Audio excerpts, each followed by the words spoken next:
বছর দুয়েক আগে তাহিয়া তাসনিমের সঙ্গে ফেসবুকে পরিচয়। প্রথম স্ত্রীর তথ্য গোপন করে এই তরুণীর সঙ্গে সম্পর্ক গড়ে তোলেন স্বর্ণ ব্যবসায়ীর ছেলে কাজী সাগর। রাজধানীর লালবাগ এলাকার বাসিন্দা দুজনেই। গত বছরের এপ্রিলে বিয়ে করেন তারা। আগের বিয়ের কথা জানার পর সাগরের সঙ্গে দাম্পত্য কলহ শুরু হয় তাহিয়ার।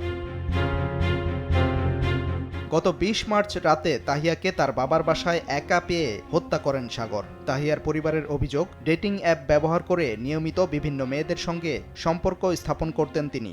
ওর মুখটা মাইরা থেতলাইয়া নাক মুখ একসাইড কালো কইরা চোখে রক্ত এসে গেছে। কি যে বিভৎস অবস্থা! কার কাছে বিচার চাবো, কার কাছে? আমার মেয়েটাই তো আমার বেঁচে থাকার অবলম্বন ছিল। এখন আর তো মেয়ে ফিরে আসবে না। এখন আমি চাই শুধু সুষ্ঠু বিচার। এই ঘটনায় লালবাগ থানায় সাগরকে আসামি করে হত্যা মামলা করেন তাহিয়ার বাবা। এরপর থেকে পলাতক রয়েছেন অভিযুক্ত ও তার পরিবারের সদস্যরা। নাই তা যা 2-3 দিন ধরে না। 2-3 দিন ধরে নাই। ওর ফ্যামিলি কেউ আছে পরিবারের?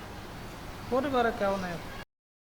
মামলা রেকর্ড করে তদন্ত চলমান। পোস্টমর্টম রিপোর্ট পাওয়ার পরে এবং আরো বিস্তারিত ইনভেস্টিগেশনে এটা জানা যাবে। আমরা আসামি ধরার জন্য চেষ্টা করতেছি।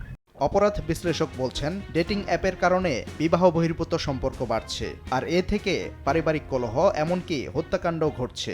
এই অ্যাপসের মাধ্যমে নারী বা পুরুষের সাথে অন্য নারী বা পুরুষের বিবাহ বহির্ভূত সম্পর্ক আছে, সেটি যখন তার স্ত্রী বা স্বামী জেনে যাচ্ছে এবং সেক্ষেত্রে সাক্ষী না রাখার জন্য তাকে হত্যা করছে। রাষ্ট্রীয় পর্যায় থেকে এই অ্যাপসগুলো বন্ধ করার জন্য যেরকম উদ্যোগ গ্রহণ করা প্রয়োজন। পরিসংখ্যান অনুযায়ী গত ফেব্রুয়ারিতে সারা দেশে খুন হয়েছেন 498 জন। এর মধ্যে পারিবারিক ও সামাজিক সহিংসতায় প্রাণ হারিয়েছেন 54 জন। সাদিকুর রহমান, সময় সংবাদ, ঢাকা।